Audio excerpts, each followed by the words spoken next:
wisdom teachers, gentle healers, and bold leaders of our global awakening.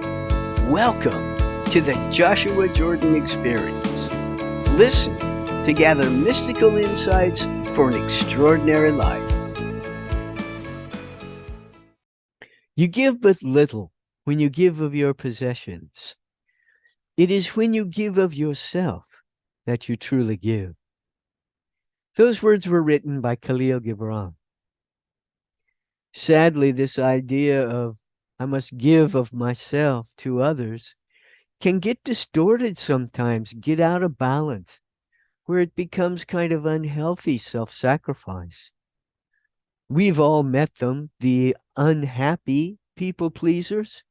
Oh, they believe making others happy is their joy.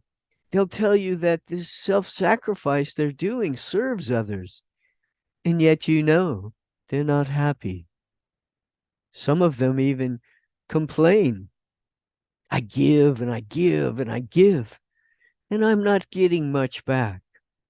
Or I give and I give and I give and I don't get anything back. So these people pleasers have gone out of balance and they are not very happy in their practice. Yet, I do want to point out there are those for whom giving and service is a way of life. They do it with joy and with love. Names like Mother Teresa and Mahatma Gandhi come to mind. However, chronic self sacrifice can rob an individual of joy. As I said, giving can get out of balance. So it is wise to seek balance in all of our practices and activities.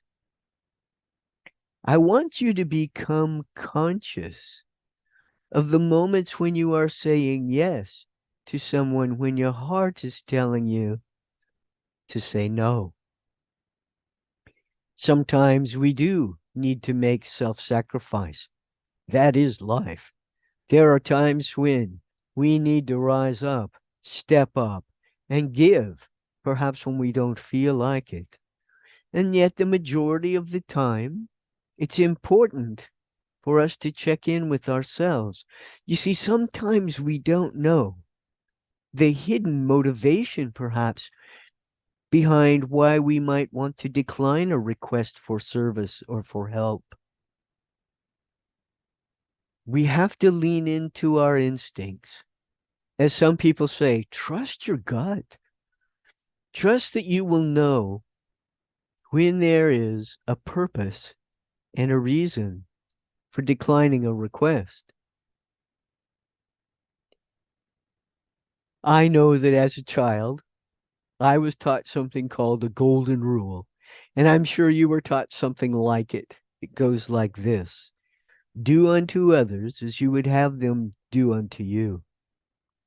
In other words, treat others the way you want them to treat you. That makes perfect sense. And yet, Joshua urged me years ago to turn that golden rule inside out. What he said to me is to treat yourself the way you want to be treated by others. I will repeat that.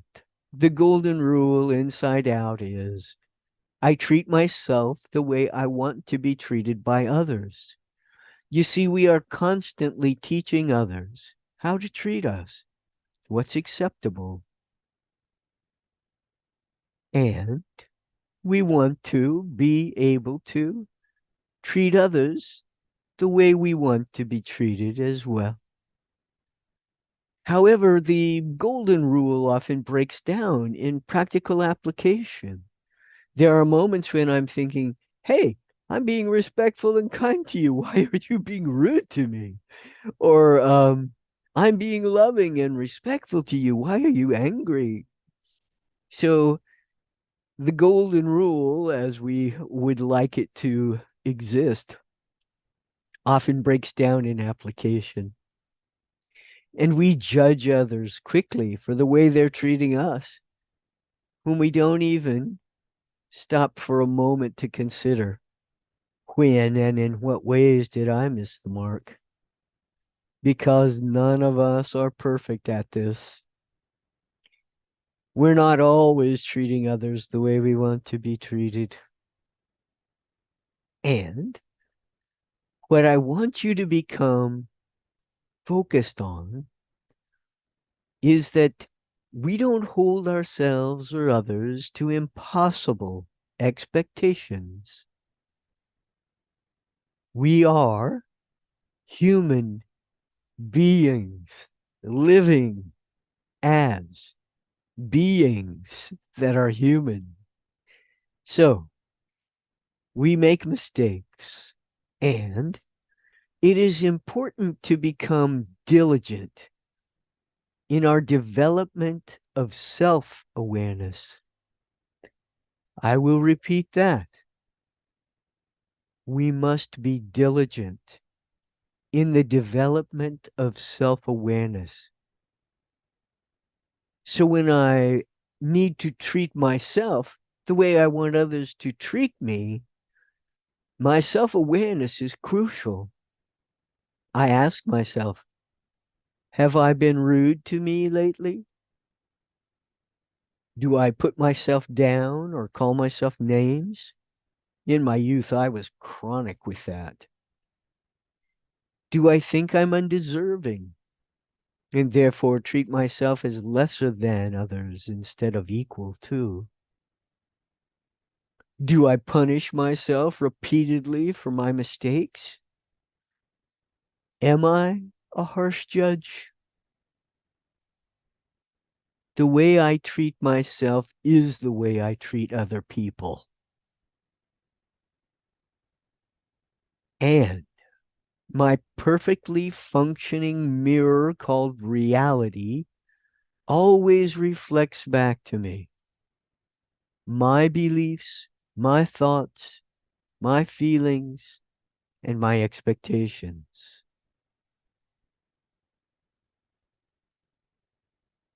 Joshua will speak to you now.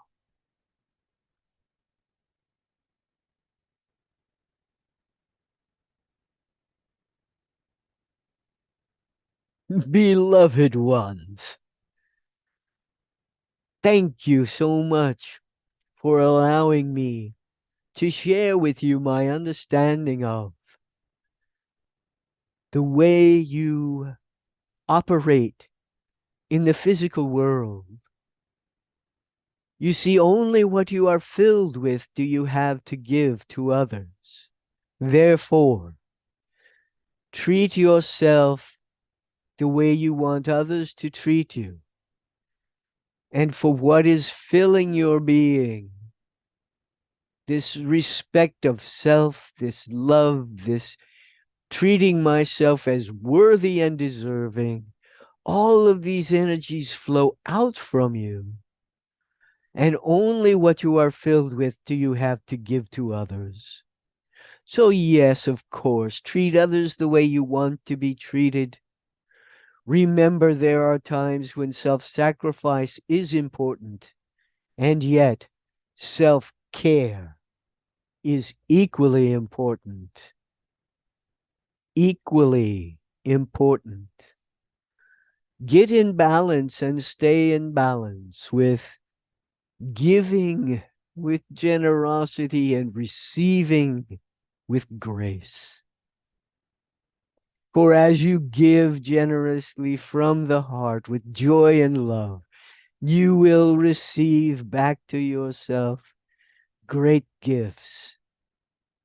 Receive them with grace. They are a part of your energy flow, giving, receiving. Keeping in balance the ideas that sometimes I must self sacrifice. My needs may not be as pressing as the need of the one who has called upon me. And there are times when my needs are greater than the one or the many who have called to me. It is time for me to take a rest and replenish my sources of love and grace.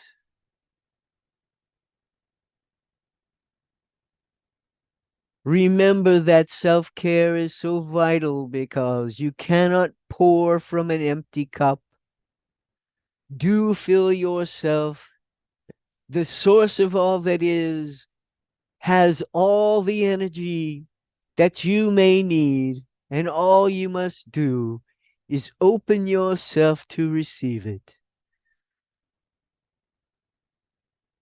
This is a practice I will teach you more about as we move through our understanding of oneness. I love you. I bid you good day.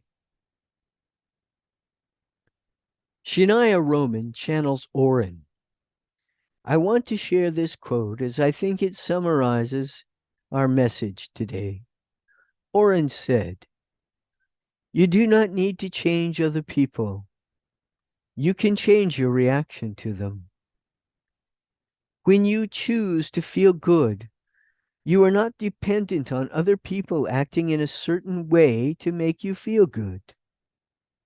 Before you can attract people who will support, appreciate, and acknowledge you, you must choose to do that for yourself." Joshua and I wrote a book together called Graceful Intentions for Powerful Change. All the words in that book are inspired by Joshua.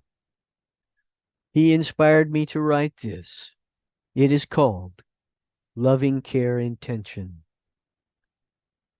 I intend to let love show when I give of myself to myself. I listen to my heart and accept that sometimes saying no to a request is truly best for everyone involved. I surrender to the wisdom of my heart. I accept that giving attention to my needs is healthy, loving, and spiritual. As I replenish my cup of love and joy to overabundance, it easily flows to others. I give to others with boundless joy and love, and I give to myself an abundant measure of respectful, gentle self-care. End excerpt from the book. My friends, beloved teachers, healers, and leaders of change, I want to support, appreciate, and acknowledge you as you practice the golden rule inside out. We remember that what we fill ourselves with always spreads outward.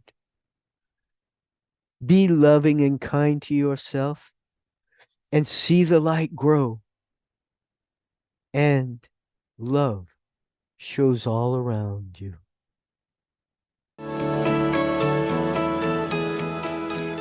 Thank you for listening. We hope you heard something to ponder and gained inspiration for your journey. Please join us again next time. Joshua says, let the light grow, let love show, and let your life be fun.